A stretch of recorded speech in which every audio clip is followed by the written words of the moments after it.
September 17th, you step back into competition. 5-month turnaround, right? Which I was looking back, I believe that's the fastest turnaround for you in the UFC so far. You know, getting that quick turnaround, which you probably wanted the whole time. How does it feel for you? No, it's been a blessing to figure out how to fucking finally train, be successful, and not get injured. Because in fucking practice, I mean, it's where I keep getting hurt or like in fights. Um, the times that I fought hurt and I've been like doubting myself, I fucking lost. So I'm not trying to do that shit no more. I'm trying to really make a run, make a good statement, you know. Um, and I've pretty much got it dialed in to where I can fight and be in great shape. And I'm fucking stoked, man. This is like you said, this is what I've wanted the whole time. Like, if I could fight every couple months, that'd be great. Like, fight, take a month off, chill with the kids, and then jump right back into camp. That's like the perfect life for me. Yeah, it's great to see a fighter figure things out in front of our eyes. You know what I mean? Like you get to see it all the time, but it's just like sometimes you got to sit there and like kind of soak it in. And you know, you're doing it. We're watching it. You know, the last year has been pretty fucking nuts for you. You know, so many cancel fights, so many different opponents. So you get to prepare for like all these different styles. How has that benefited you?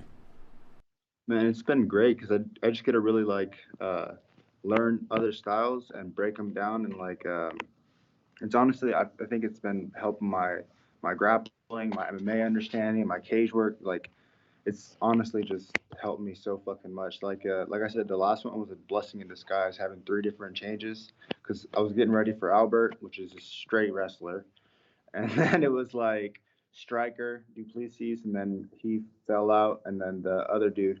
Yeah. And that kind of fucked me up because he was so goddamn tall. Compared the first two guys were like 5'8", so I'm like, oh, so that's fucking cake, you know. And that fucking 6'4" threw me off a little bit. There's a couple times where I hit him in the shoulder. And I was like, motherfucker. I guess you really gotta prep for the height. For real, for real. but but it was good though. It worked out in the end. And now I'm just fucking stoked to get in there and like show what I've been fucking working on and yeah, let it Yeah. all go. Yeah, man. Let's just jump into that last performance, man. It was relentless. You know, cardio for days. It was a dominant win. Lots to be proud of, man. But were there anything that you saw in there when you rewatched the fight that you didn't like about that performance? Man, there's always so many things. Like after the fight, I need to quit doing this shit, but I'll just like watch the fight thousands of times and just like, what do I gotta fix? What do I gotta fix? Like, and, but no, for sure, there was a bunch of things I didn't like. I didn't like the fact that I had to wrestle so fucking much because, like I said, there was a couple of times that I missed him. Like he was quicker on the feet and he was lanky. Um, so like I had to adjust on the fly on some of that shit. So I had to turn wrestler.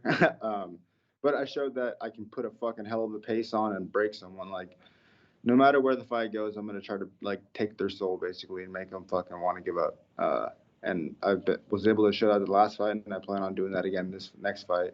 Was that a very emotional win for you as well, man? Because we mentioned earlier you've been through a lot, man. That was a long layoff as well. Um, nah, I mean I really don't like fighting's fighting to me, man. I just show up, try to fuck shit up, and then get out of there. You know what I mean? At the end of the day, I'm trying to fucking be a big prize fighter, and just be a dad. You know, raise my kids and show them like hard work will fucking pay off, and stay dedicated to whatever you do in life. And that's my main goal is to, like to get out of this. Like my son called me after the fight, and that was probably the best thing. Like it meant more to me him like calling my hearing from my son. He's like, Dad, you won all three rounds. And he was like, and he's fucking like, well, he was 6 years old. I'm like, fuck, man, that's dope. He's actually paying attention and like he understands the shit. But and he just like he understands like the more you win, the more money you make and stuff. And so he's super stoked. Like you got to keep going out there and like try to knock people's heads off so we can get rich. I'm like, bro, I get it. You want to spend my money, but no, it's a fucking blessing, man. Yeah. He's like my little right hand man, so it's always fucking good to hear his little inputs and shit. Yeah. You know. It's awesome, man. It's awesome, man. Yeah, man. At 6 years old to watch a fight for 15 minutes, that's an accomplishment. If you're a father, you understand that. No, 100%. My daughter, she kind of freaked out a little bit. She's obviously a daddy's girl, Yeah. so she doesn't like to get hit and stuff. But she's actually been trying to fucking get in the gym and work out with me and train and like, she like probably like I would say if I had to pick, she's gonna be the fighter out of both my Oh, kids. okay. And after the fight, you mentioned that you don't get nervous for fights. You say, you know, it's safer than street fighting. So my question is, what are your credentials in the streets, if you don't mind me asking?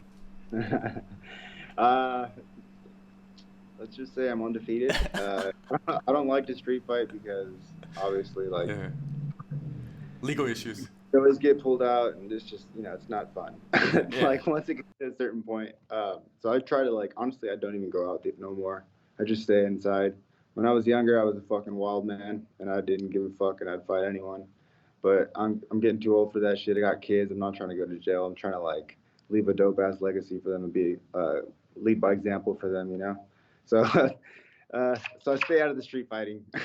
For sure. Yeah, of course, man. If you're street fighting now, as a professional fighter, as a UFC fighter, that's a lot of bad attention that you're drawing to yourself. Exactly. That's like what I say. Like, if you make me mad enough to street fight you, I'm gonna try to kill you. Like, simple as that. Like, it'd have to be like over my kids or some shit to make me snap like that.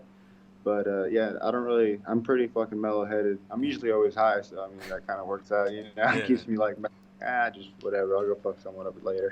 Yeah, for sure. Yeah, that's the great thing about MMA sparring. Another question is, are you still banned by the UFC from attending events? Fuck, man, I don't know yet. I haven't asked yet. I've been trying to win a couple fights, get on the good side. I might be able to now. Definitely can't drink again though. Anytime I get together with my cousin and like the boys, it's always bad time. The boys. I was like 20 shots deep when I fucking God. leave because I started yakking, but it happens. Tequila, what are you gonna do? Lessons learned, right? For sure. Yeah, I was like 25 then. I thought I could party hard. Fuck no, I don't even like drinking no more. I always feel like shit the next day, and like, like my kids know when I'm fucking feeling like shit because they'll fuck with me like hella hard. They'll like, daddy, like drop it on me, hit me. I'm like, I did it to myself, All right. Well, the kids, like you mentioned, they're the motivation, and now you're facing Marc-Andre Barriault. What are your thoughts on him and the fighting style that he's gonna bring? I think he's a banger, honestly. He comes to fight. He'll walk you down and try to fuck you up. To me, this is fucking like, it's gonna be a fun ass fight, I think, personally. Like, we both have very similar styles. Like, we both like to fucking trade. We both like to, I'm fucking looking forward to this fight a lot. I think it's gonna be a fan like pleaser, Yeah, I'm gonna see. Yeah, it's gonna be a fucking fun one. After the last fight, you said that you're not here to bang anymore. You're gonna fight smarter, and he's a banger. But banger, when you fight a banger, if you bang, of course it's gonna be a crazy fight. I guess your job is to go in there and be a little bit more technical, right? Yeah, no, for sure. Like I said, the last fight, try to be smarter about this shit. Obviously, look for different holes and stuff. But fuck, man, I do love me some fist fights. Like, my coach was yelling at me at the last fight. He's like, stop being fucking cute. Because at the end of the second round, when Josh, like, fucking teed off on me, I dropped my hands and I was going to talk shit, and he fucking threw a right hand again, and I just pulled my hands up in time to block it. And I was like, all right, fuck, fine. But, no, dude, I don't know. I don't know how to explain it, but when you get into a firefight, there's just something that, like, comes over me, and I'm like, let's fucking go. But yes, I do need to be smarter. But that's what my coaches are there for. They're the ones that steer me in the right way, keep me calm, and they've done a fucking great job doing that my whole career. So I'm gonna trust in them and just do what I'm supposed to do, try to follow the game plan. But it's a fucking fight. I might stand there and trade a little bit, see what's up. Yeah, man. Sometimes you need one of those like crazy fights to kind of put you on the map, and then after that, you go the smart route. Back. Yeah, no. 100%. But man, I really do want to strike with this guy just because he fucking loves to strike too, and it's like, it would be a fun fight. But we'll see. I really don't. I'm gonna obviously follow my game plan, try to be smart. That way I can have another quick turnaround. Because if I fucking do sit there and slug it out, I mean, I'm probably gonna have to worry about cuts and, I don't know, fucking hand injuries, because people got hard ass heads, man. Those little 4-ounce gloves don't protect your hands very good. No, they don't. Yeah. I've had plenty of hand issues with those little 4 ounces. Like, fuck, man.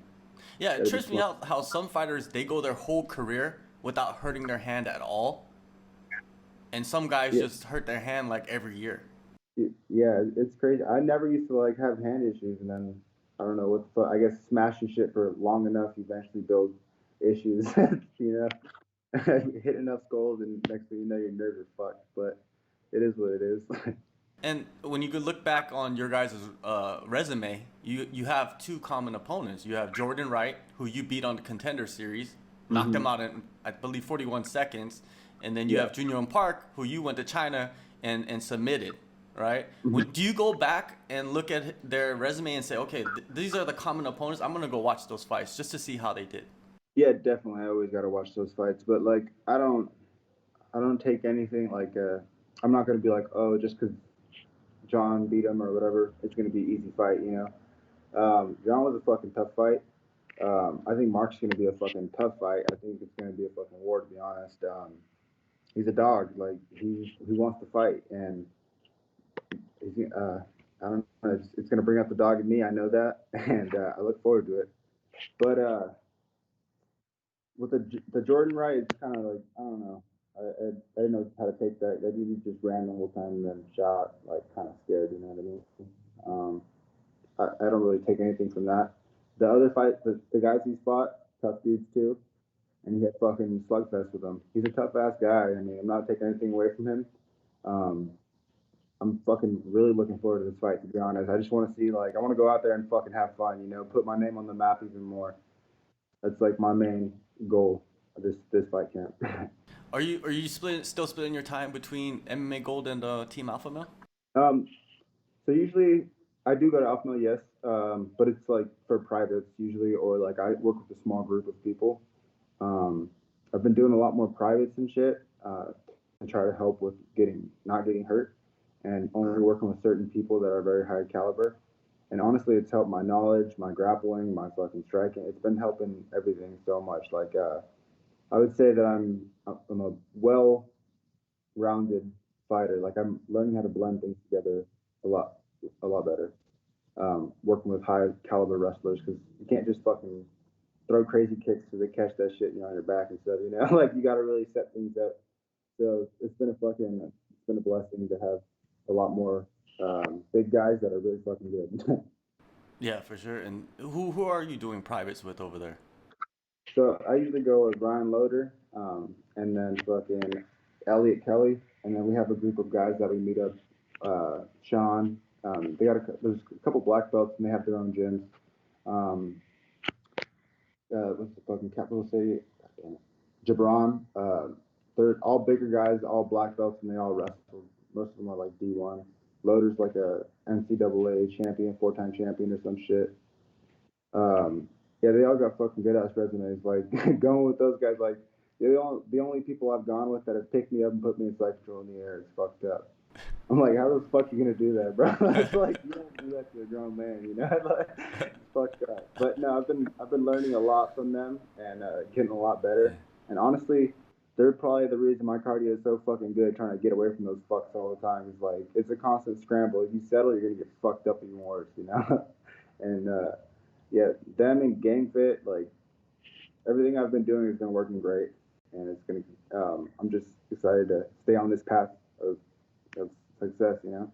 After your last fight inside the cage, you gave your SSC coach a huge shout out, man. Like, that's a huge advertisement right there. Joe Rogan asked you who's your SSC, and then you shout him out, man. That's big. What are you still working with that team over there? Yeah, no, yeah, he's the. He was there at the fights too, so it was fucking. He was so stoked, but that motherfucker tries to kill us, man. Like I'm not kidding. Like it's fucking rough. Every time I go there, like I don't know how to explain. I've That's the only place I get so fucking fatigued and like you almost feel like outer body experience, and like it's no breaks. There's like yeah, there's no fucking breaks. It's a fucking nightmare, but it fucking pays off in the end. I'm still down there at Game Fit. I'm still working my ass off down there. I die all the time. Like, so for example, we had a crazy ass workout. Fucking, we were all dead, and at the very end, we had a timed mile, and I was still able to get a 650, 653. So like, yeah, you missed the time. It was like you got to do it all over. So I fucking pushed my ass off. You know, I'm like, Yeah, all right, I'm not doing this shit again. Fucking go, come on, legs. for real. But he's been a real fucking game changer. As far as like conditioning, like he's I don't know how to explain it. Like he makes it so that you do all your reps perfect. If you fuck up, you're gonna run it all the way back, like from the beginning. So he makes you like what is it? Accountable. There you go. Yeah. So you gotta hold yourself accountable, and it's been fucking great, man, for my mentality and everything. Yeah, we seen it right before our eyes, man. The last fight, it was just insane the pace that you put. Now, what are you expecting in this one, man? You win this one, that's three in a row. That's like a streak. That's, next fight could be a better paycheck, a bigger name. You know what I mean? There's a lot on the line. No, for sure. I'm gonna just go out there and do what I do, and I've always been a firm believer that everything will happen in the right time, in the right place. I'm always gonna work my fucking ass off, and I'm always gonna show up and try to fucking lay it all on the line. So I'm just gonna go with faith on this. You know, I put in the work, I do everything. I don't take days off. If I take a day off, it's like after a fight for a week, or my coaches say stay the fuck out of the gym. Um, you know, I'm a workhorse, and it's gonna stay that way.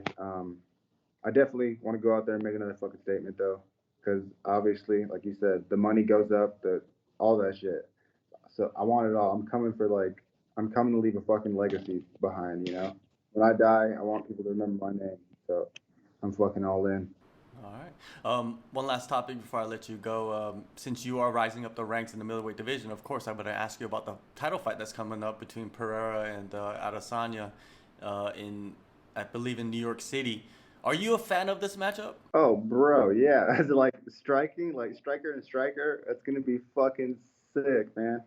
But I'm curious to see does Izzy try to wrestle? Because we've seen like he has wrestled before, you know, um, just to prove that he can do it. I'm fucking as a fan, I for sure want to see that fight. It's gonna be fucking fireworks. It's like two big lanky motherfuckers that know how to use it very well, going at it, you know. Um, yeah, I'm fucking stoked to see that. Would you consider Izzy a better MMA striker than Pereira? Honestly, I've only seen a couple of Pereira's fights, and then Izzy kind of does some shit where he like leans back crazy and swings. I don't know how that plays out against someone who knocks you the fuck out with one shot. You know what I mean? Like with another lanky guy, like with short guys, sure you can get away with that hella. With another lanky guy, I mean that's dangerous. It's a very dangerous game to play. So I don't know. I'm curious to see how it all lays out. You know. For sure. How do you see it, Lane? Do you see something? Do you envision something? Do you feel like, oh, this guy's gonna take it? This is how it's gonna work out? Um, I don't. Fuck, man. Uh, I really haven't put hella thought into it like crazy and like sat down and broke it all down. You know. Um, but fuck, as a fan, I'd like to see Izzy keep fucking. I'm not like a hater or nothing. I'd like to see him keep doing his fucking thing. You know. So like eventually, if I can meet him at the top, it's even bigger. You know what I mean? But for like a guy to come in, for, what is it, Pereira, and just run through everybody that they give him, I mean, fuck, it's impressive. It's fucking impressive. You can't take that away from me, the guy, you know. But as a fan, I can't fucking wait to see the fight. To be honest, I'm curious to see how it plays out. Yeah, everybody is, man. Everybody is. It's because Pereira just came in and won three in a row. Doesn't really have as much experience, but he's getting this fight and it's for the title. So, but in a guy in your position, man, I would say the exact same thing. You want Izzy to win because you want to be the guy to go up there and dethrone him because everybody's calling him the greatest now. No, for sure. Yeah, he's been fucking like doing it, Hmm. doing it big, you know. But either way, it don't matter. Yeah, it doesn't. September 17th, man, UFC Fight Night in Las Vegas. You're back in action. Fluffy, thank you so much, man. Anything else you want to say before we take off? No, hell yeah, thank you. I appreciate your time, man. That's it.